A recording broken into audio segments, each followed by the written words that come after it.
Hi everybody, it's Dr. Blake, the Cooking Doc. Today we're going to talk about one of my favorite topics, one that I've talked about a lot in the past, but that has gotten a lot of attention in the news again recently, and that is a question that many people have on their mind. How much water do you really need to drink to keep you hydrated? Stay tuned.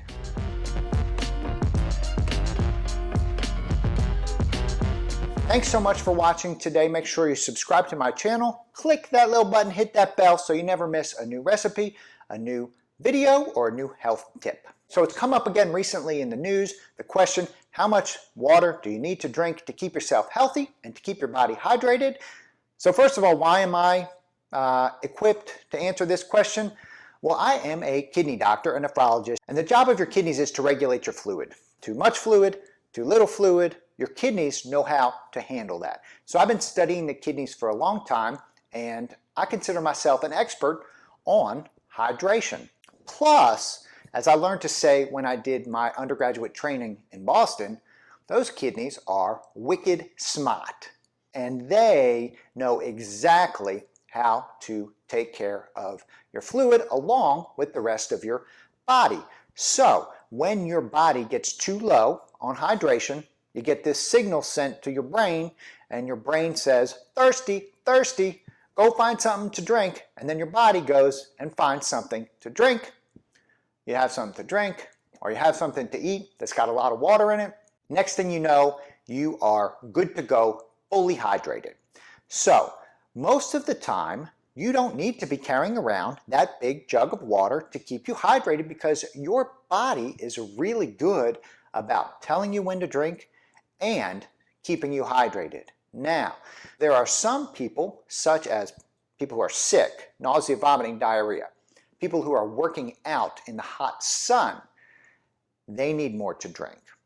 Elderly people in the 70s or 80s may have a little bit more difficult time regulating their fluid intake, so they may have to pay a little more attention to when they're thirsty.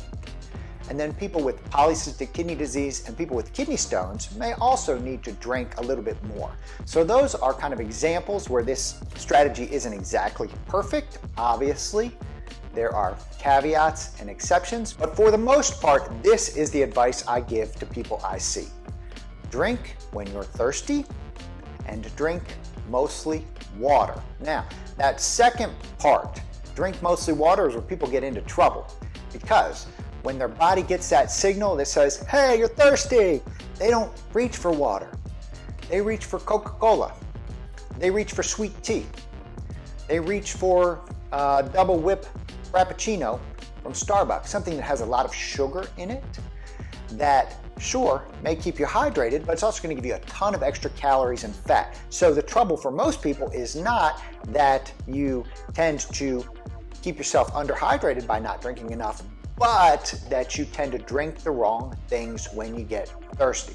So drink when you're thirsty, drink mostly water.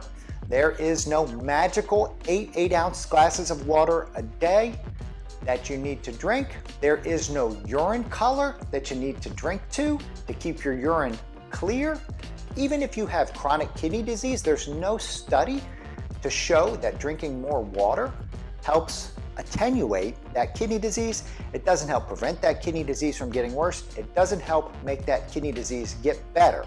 And that continues to be borne out in multiple studies, as long as you don't have polycystic kidney disease or kidney stones. Trust your body, trust your wicked smart kidneys, drink when you're thirsty, and drink mostly water. Thanks so much for watching. I'm the Cooking Doc, Dr. Blake Schusterman. You can get more health advice and tips on my website, thecookingdoc.co, or in my book, The Cooking Doc's Kidney Healthy Cooking, a modern 10-step guide to preventing and managing kidney disease. And we will see you next time.